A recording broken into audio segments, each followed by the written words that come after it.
Hey, what's up guys, and welcome back to Hashtag Gaming Arena.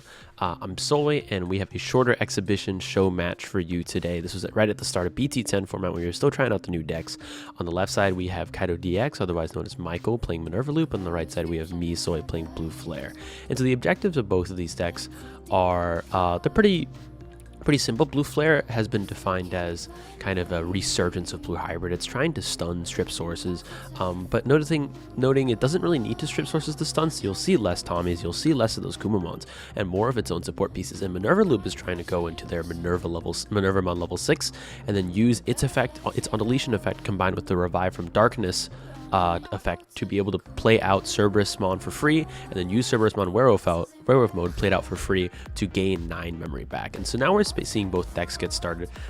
With Blue Flare on my side, I'm bringing out that Madoki Betamon, that Mailbirdmon's helping me cheat out that Kiriha, and on the Minerva Loop side, it's going to go ahead and put those two Floodgates on the board and able to get some Eismon swinging, and that's some early damage, that's some early cards to pitch. You notice how he's prioritizing pitching cards like Cerberusmon and Cerberusmon Werewolf mode, because those are the ones that he needs to be able to do his loop. And now he has a decent amount of cards in trash, and he has both Cerberus and Cerberus Werewolf mode in trash. Given 3 memory, he's going to be able to start looping. So we're going to go ahead and look at his trash here. He has a Vilemon in trash. Another thing he can bring out, he's going to Evo into the Cerberusmon Werewolf mode. That sets up for the next turn. No matter what, if he goes into the Minervamon next turn, he's able to survive from calling and start that loop. And so I'm going to go ahead and just hard evolve into the Metal Greymon. I'm not able to find my pieces, but at least with the Mailbirdmon Inheritables, because they have 2 or more Digimon on board, I'm able to stun one of their Digimon. And I want to stun that Werewolf mode. I know that Psychmon isn't going to swing because he doesn't want to Digicross, because I don't want to Digicross. It prevents me from doing so. And so at least I can just prevent one check from going in before that Werewolf mode pops itself and becomes another one. So right, we're going to watch him go into Gazimon and then immediately straight back into the Minervamon. And so I'm speeding up this now because the loop takes a really long time. We're seeing that Revive from Darkness card come out, the Cerberusmon and the Werewolf mode. When you see in the future, you're going to start seeing the Cerberusmon doesn't visibly come out, because it's kind of implied that the Werewolf mode comes out, you gain 9 memory. It's because of the Cerberus mode. And so now we're going straight back into the Minervamon. He's going to go ahead and spit out the Werewolf mode once again, and now being at 7 memory, he's able to swing pretty safely with the Cerberus mode, because he's or being at 8 memory, able to swing pretty safely with the Cerberus mode, because if it ends up dying in security, you can simply place another Werewolf mode and maybe Jack Raid or do 1 or 2 things to be able to get that Minervamon back. Calling from Darkness, recently restricted, a great card from this deck, is he able to fish back those Minervamons.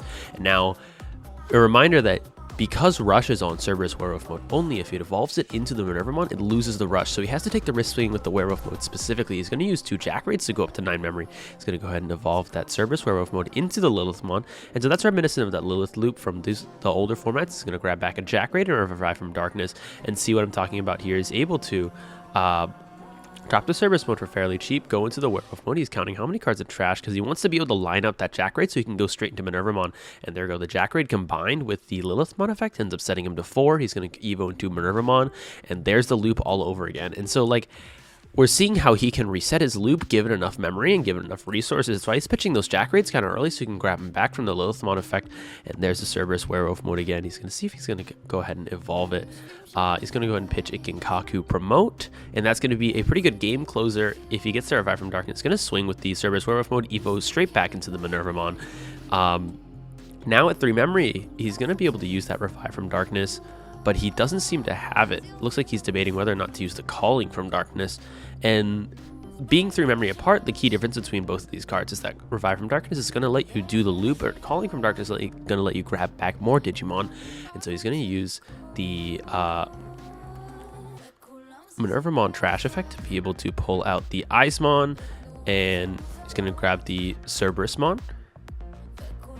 He's going to go ahead and put them on board, going to use the Werewolf mode to pop it, just to get that extra draw. And so he pitches the Lucemon Chaos mode to get a great piece of value against this deck as he's counting his option cards in the trash. Blue Flare isn't able to do much against the Lucemon Chaos mode because we often only have 1 or 2 Tamers on board and everything is saved on that Tamer. If that Lucemon Chaos mode is able to be cheated out using Dead or Alive or using another card's effect, it's going to be able to kill one of our Tamers. It's going to go ahead and swing the Cerberus Werewolf mode straight back into security. Debating whether or not to Evo it at that point, because if he Evos it, he's going to pass turn. Doesn't seem to have any other ways to gain more memory, and so now the loop is finally over.